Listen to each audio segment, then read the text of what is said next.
रविवारी सकाळी बाथरूममध्ये पाय घसरून पडल्यानं आमदार पी.एन. पाटील यांना डोक्याला मार लागला होता.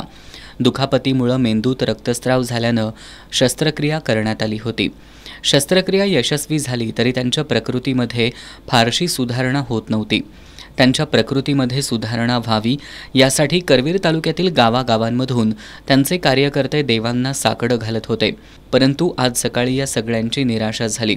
सकाळी 6 वाजण्याच्या सुमाराला आमदार पी.एन. पाटील यांची प्राणज्योत मालवल्याची बातमी सर्वत्र वेगानं पसरली आणि करवीर तालुका आणि करवीर विधानसभा मतदारसंघ शोकसागरात बुडाला.